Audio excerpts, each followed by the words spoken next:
সংস্কার ও বিচারের দায়িত্ব পালনে বাধার সম্মুখীন হচ্ছে সরকার, দাবি উপদেষ্টার। বললেন ঘোষিত সময়েই হবে নির্বাচন। একটা দায়িত্ব হচ্ছে সংস্কার, একটা দায়িত্ব হচ্ছে বিচার, একটা দায়িত্ব হচ্ছে ইলেকশন। শুধুমাত্র ইলেকশন করবার জন্য তো আমরা দায়িত্বটা নিইনি।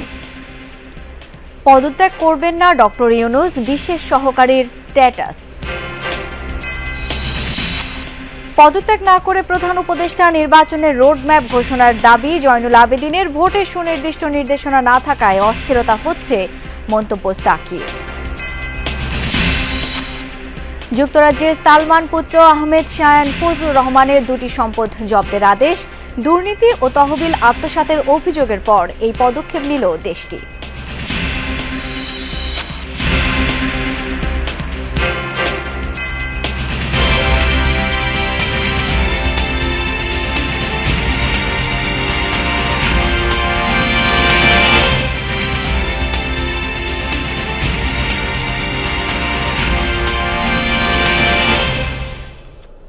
আমন্ত্রণ যমুনা নিউজে, আপনাদের সাথে আছি আমি শাওন দত্ত। এতক্ষণ শিরোনাম দেখছিলেন। শুধু নির্বাচন নয়, গণহত্যার বিচার এবং সংস্কারের জন্যও অন্তর্বর্তী সরকার দায়িত্ব নিয়েছে, এই মন্তব্য করেছেন পরিবেশ উপদেষ্টা সৈয়দা রিজওয়ানা হাসান। তিনি বলেন, নানা প্রতিবন্ধকতায় দায়িত্ব পালনে সরকার বাধাগ্রস্ত হচ্ছে। সকালে এক অনুষ্ঠানের পর সংবাদকর্মীদের উপদেষ্টা জানান, ডিসেম্বর থেকে জুনের মধ্যেই হবে জাতীয় নির্বাচন, এর বাইরে যাওয়ার সুযোগ নেই। ৫ আগস্ট ছাত্র জনতার অভ্যুত্থানের পর থেকেই অন্তর্বর্তী সরকারের কাছে নানা ধরনের দাবি দেওয়া নিয়ে সরগরম রাজপথ থেকে রাজনীতির মাঠ। হুটহাট রাস্তা বন্ধ করে আন্দোলনের ফলে ভোগান্তিতে পড়েন নগরবাসী, তৈরি হয় বিশৃঙ্খলা। সম্প্রতি নগর ভবন, হেয়ার রোড, শাহবাগ সহ আশপাশের এলাকায় নানা ইস্যুতে বিক্ষোভ অবরোধে রাজধানীর স্বাভাবিক চলাচল একরকম স্থবির হয়ে পড়ে। সেসব আন্দোলন থেকে দুই ছাত্র উপদেষ্টার পদত্যাগ ও ডিসেম্বরে নির্বাচন ধরে রোডম্যাপ ঘোষণার দাবিও জোরালো হয়। এমন পরিস্থিতির মধ্যেই বৃহস্পতিবার উপদেষ্টা পরিষদের বৈঠকে চলমান অস্থিরতার বিষয়টি উঠে আসে। বৈঠকে ক্ষোভ ও হতাশা প্রকাশ করেন খোদ প্রধান উপদেষ্টা ডক্টর ইউনূস। এমনকি দায়িত্ব পালনে বাধার কারণে পদত্যাগের বিষয়ও সামনে আসে। রাতেই প্রধান উপদেষ্টার সঙ্গে দেখা করেন এনসিপির আহ্বায়ক নাহিদ ইসলাম। ডক্টর ইউনূসকে অনুরোধ করেন পদত্যাগ না করার। রাজধানীতে এক অনুষ্ঠানে পরিবেশ বিষয়ক উপদেষ্টা সৈয়দা রিজওয়ানা হাসান সাংবাদিকদের প্রশ্নের জবাবে অন্তর্বর্তী সরকারের অবস্থান তুলে ধরেন। আমাদের তিনটা মোটা দাগের দায়িত্ব এবং তিনটাই কঠিন কঠিন দায়িত্ব। একটা দায়িত্ব হচ্ছে সংস্কার, একটা দায়িত্ব হচ্ছে বিচার, একটা দায়িত্ব হচ্ছে ইলেকশন। শুধুমাত্র ইলেকশন করবার জন্য তো আমরা দায়িত্বটা নিইনি, যেটা আরও দুটো দায়িত্ব আছে। আমরা দায়িত্ব নেওয়ার পর থেকে যার যত রকম দাবি আছে সব দাবি নিয়ে তারা রাস্তায় বসে যাচ্ছে, রাস্তা আটকে দিচ্ছে, একদম ঢাকা শহর অচল হয়ে পড়ছে। ডিসেম্বর থেকে জুনের মধ্যে নির্বাচনের বিষয়টি তুলে ধরেন সরকারের এই উপদেষ্টা। আমরা একটা নির্বাচনের সময়সীমা বলে দিয়েছি যে ডিসেম্বর থেকে জুনের মধ্যে অবশ্যই হবে, সেটাও একটা পারা। আরেকটা হচ্ছে বিচার, ট্রাইব্যুনাল একটা ছিল, এখন দুইটা হয়েছে। আগামীকাল থেকে ট্রায়ালের আনুষ্ঠানিক পর্যায়ে শুরু হবে, কিন্তু জিনিসগুলো স্মুথ যেতে হবে। এইগুলোতে যাতে কোনো রকমের প্রতিবন্ধকতা না আসে, সেটা প্রথম থেকেই আমাদের একটা আহ্বান ছিল। এখন এই কাজগুলো আমরা সঠিক প্রক্রিয়াতে শেষ করতে চাই সকলের সহযোগিতায়। দায়িত্ব পালনে বারবার বাধাগ্রস্ত হলে ভবিষ্যতে যে কোনো সিদ্ধান্ত আসতে পারে, এমন ইঙ্গিত দেন রিজওয়ানা হাসান। যদি মোকাবেলা করতে না পারি তাহলে আমাদের কি করণীয় হবে, আমরা সকলে মিলে এটা চিন্তা করছি। ফয়সাল মাহমুদ, যমুনা নিউজ, ঢাকা। অন্তর্বর্তী সরকারের প্রধান উপদেষ্টা ডক্টর মোহাম্মদ ইউনূস পদত্যাগ করবেন না বলে জানিয়েছেন তার বিশেষ সহকারী প্রকৌশলী ফয়েজ আহমেদ তৈয়ব। শুক্রবার নিজের ভেরিফাইড ফেসবুক পেজে দেওয়া এক পোস্টে পদত্যাগ না করার কারণও তুলে ধরেছেন তিনি। পোস্টে ফয়েজ আহমেদ তৈয়ব লিখেছেন, প্রধান উপদেষ্টা পদত্যাগ করবেন না, তার ক্ষমতার প্রয়োজন নেই, কিন্তু দেশের জন্য, বাংলাদেশের শান্তিপূর্ণ ডেমোক্রেটিক ট্রানজিশনের জন্য ডক্টর ইউনূসের দরকার আছে। এই প্রসঙ্গে তিনি পোস্টটিতে লেখেন, ক্যাবিনেটকে আরও গতিশীল হতে হবে। সরকারকে আরও বেশি ফাংশনাল হতে হবে, উপদেষ্টাদের আরও বেশি কাজ করতে হবে, দৃশ্যমান অগ্রগতি মানুষের সামনে উপস্থাপন করার কথাও বলেন ফয়েজ আহমদ। বলেন এসব বিষয়ে কারো দ্বিমত থাকতে পারে না। জুলাই আগস্ট এই 2 মাস, জুলাই গণ অভ্যুত্থানের 1 বছর পূর্তির উদযাপন এবং আগস্টের মধ্যে স্বৈরাচার শেখ হাসিনার বিচারের রায়ও আসতে পারে আশাবাদ ব্যক্ত করেন প্রধান উপদেষ্টার এই বিশেষ সহকারী।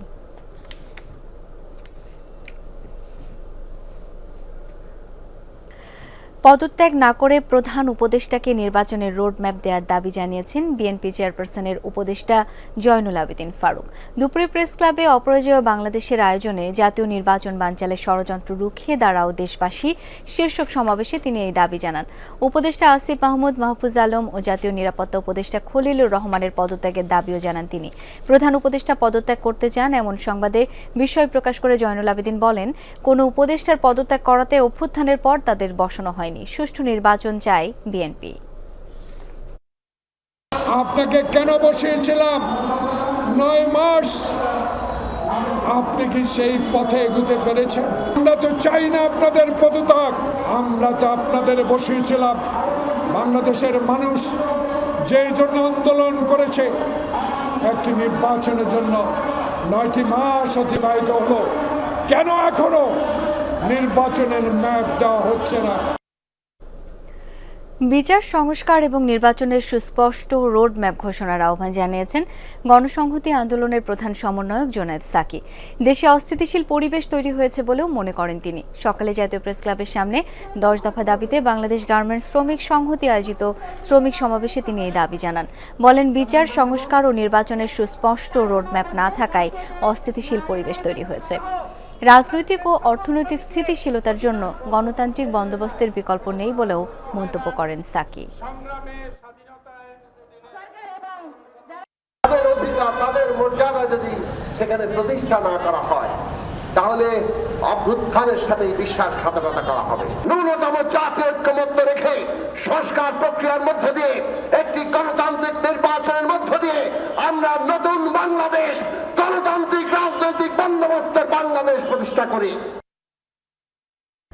অন্তর্বর্তী সরকারের নিরপেক্ষতা প্রশ্নবিদ্ধ হচ্ছে বলে অভিযোগ করেছেন বিপ্লবী ওয়ার্কার্স পার্টির সাধারণ সম্পাদক সাইফুল হক। একই সাথে সরকারের নিরপেক্ষ বৈশিষ্ট্য অক্ষুণ্ণ রাখা দরকার বলেও মনে করেন তিনি। দুপুরে সেগুনবাগিচার কার্যালয়ে দলের বৈঠক শেষে দেশের সবশেষ রাজনৈতিক পরিস্থিতি নিয়ে সাংবাদিকদের এসব কথা বলেন তিনি। জানান, অধিকাংশ রাজনৈতিক দলের দাবি ডিসেম্বরের মধ্যে নির্বাচন। সরকারের সদিচ্ছা থাকলে নির্বাচন ডিসেম্বরের মধ্যেই দিতে পারে। সরকার দায়িত্বের বাইরে গিয়ে বিভিন্ন এজেন্ডা বাস্তবায়নের চেষ্টা করছে বলেও অভিযোগ করেন সাইফুল হক। এসব এজেন্ডা নির্বাচিত সরকারের কাজ মন্তব্য করে আলাপ আলোচনার মাধ্যমে আগামী 1 থেকে 1.5 মাসের মধ্যে নির্বাচনের রোডম্যাপ দেওয়ার আহ্বান জানান তিনি।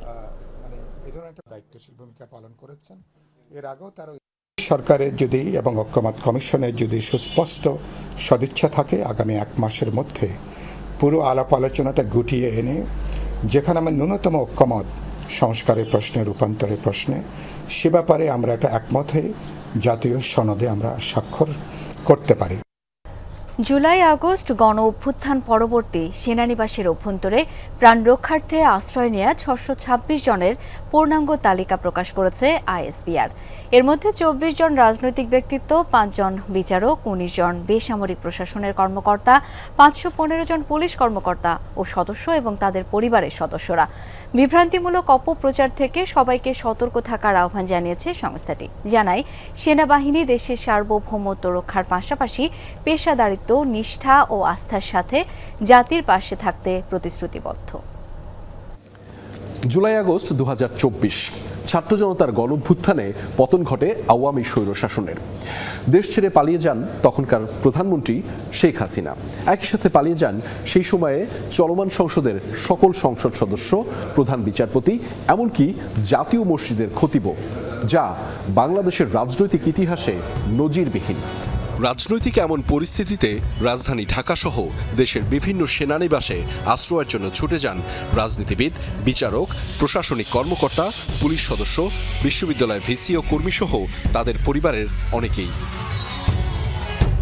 বৃহস্পতিবার রাতে আন্তঃবাহিনী জনসংযোগ পরিদপ্তর আইএসপিআর আশ্রয় নেওয়া সেসব ব্যক্তির তালিকা প্রকাশ করে। তথ্য অনুযায়ী মোট 626 জন সেনাবাহিনীর আশ্রয়ে ছিলেন, যার মধ্যে রয়েছেন 24 জন রাজনৈতিক নেতা, 5 জন বিচারক, 19 জন প্রশাসনিক কর্মকর্তা, 515 জন পুলিশ সদস্য, বিভিন্ন পেশার আরও 12 জন এবং 51 জন নারী শিশুসহ তাদের পরিবারের সদস্য। রাজনীতিবিদদের মধ্যে সাবেক স্পিকার শিরিন শারমিন চৌধুরী, সাবেক প্রতিমন্ত্রী জুনাইদ আহমেদ পলক, আওয়ামী লীগ নেতা শাহজাহান খান, সাবেক সংসদ সদস্য সাইয়েদুল হক সুমন, তৎকালীন ডিএমপি কমিশনার হাবিবুর রহমান, তৎকালীন আইজিপি চৌধুরী আবদুল্লাহ আল মামুন, তৎকালীন র্যাব মহাপরিচালক হারুনুর রশিদ, ছাত্রলীগ নেতা তানভীর হাসান সৈকত, সাবেক প্রধান বিচারপতি ওবায়দুল হাসান, ডেপুটি স্পিকার শামসুল হক টুকু বিশেষভাবে উল্লেখযোগ্য। আইএসপিআর জানায়, সেনানিবাসে আশ্রয় গ্রহণকারীদের মধ্যে অধিকাংশই 1 বা 2 দিনের মধ্যে সেখান থেকে চলে যান। এছাড়া 5 জনকে যথাযথ আইনি প্রক্রিয়ায় তুলে দেয়া হয় আইন শৃঙ্খলা বাহিনীর হাতে।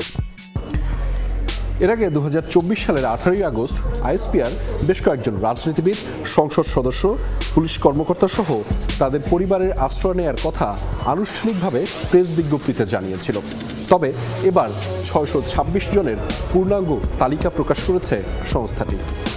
বাংলাদেশ সেনাবাহিনী বলছে, শুধুমাত্র মানবিক দায়বদ্ধতা থেকেই জীবন রক্ষার জন্য এই পদক্ষেপ নেওয়া হয়েছিল।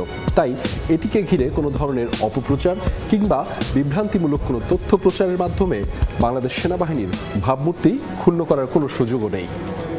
আহমেদ রেজা, যমুনা নিউজ, ঢাকা। ক্ষমতাচ্যুত সাবেক প্রধানমন্ত্রী শেখ হাসিনা সরকারের শিল্প ও বিনিয়োগ বিষয়ক উপদেষ্টা সালমান এফ রহমানের ছেলের লন্ডনে থাকা 2টি সম্পদ জব্দের আদেশ দেওয়া হয়েছে।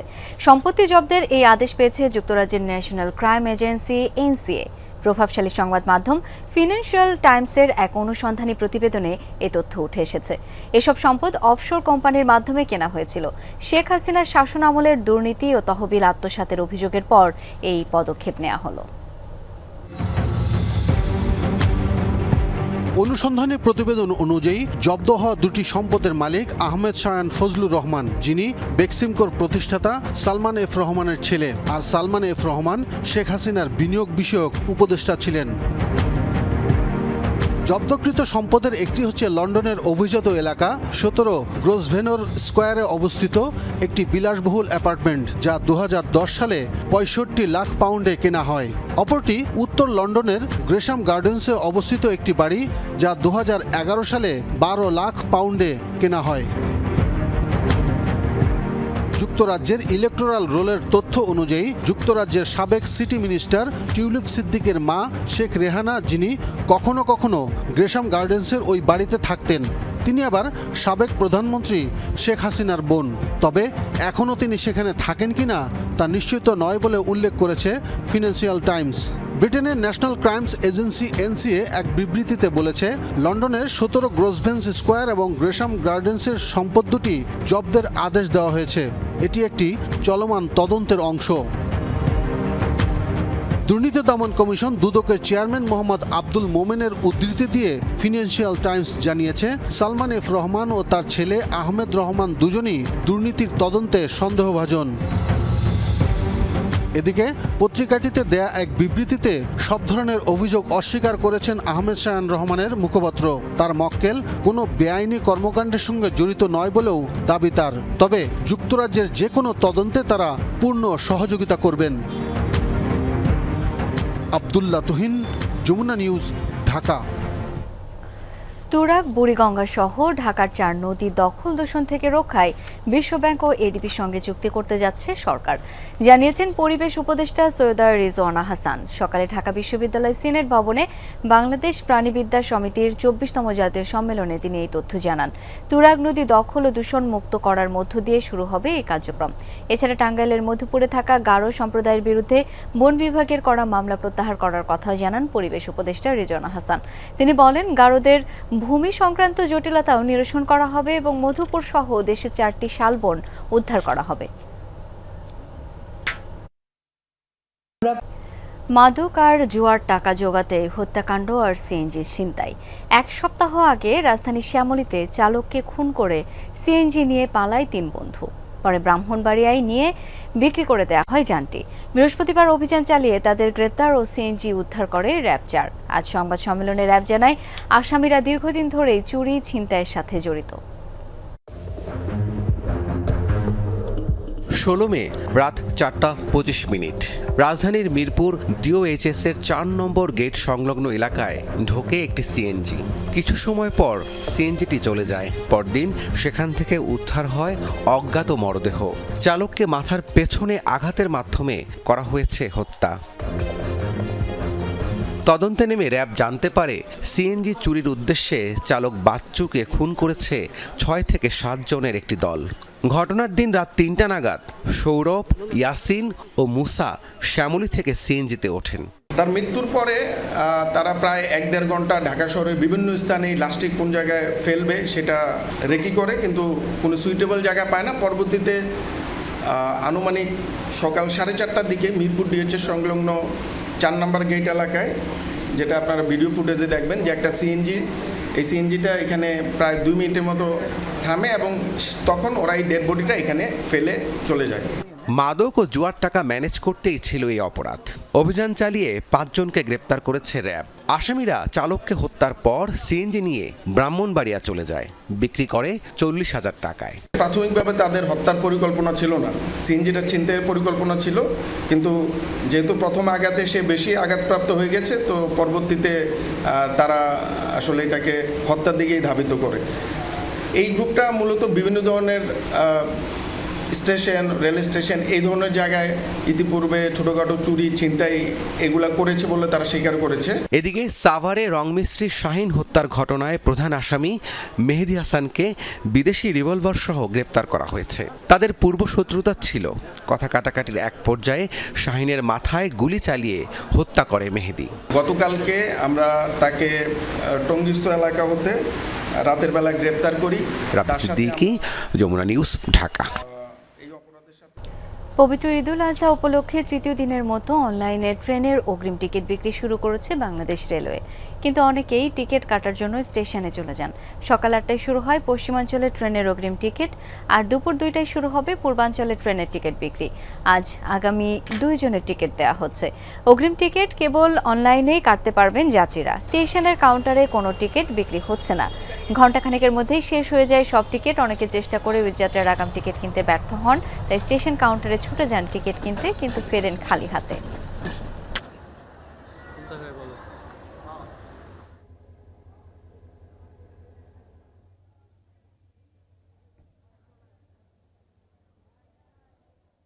শিডিউল দিছে যে এত তারিখ, এটাতে এত তারিখ, এত তারিখ, এত তারিখ, আমি সেই অনুযায়ী আসছি। আপনি টিকিট দিবেন না, টিকিট নাই, অনলাইনে চেষ্টা করেন। আমি অনলাইনে ঢুকছি, দেখেন এই যে এখনো দেখেন এই যে ঘুরতেছে, আমি অনলাইনে সার্চ দিয়ে কোনো টিকিট পাইতেছি না। কেউ টিকিট পাচ্ছে না, অনলাইনে কোনো টিকিট নাই। অনলাইনে হচ্ছে একদম একটা ব্যবসা খুলে নিয়ে বসে আছে।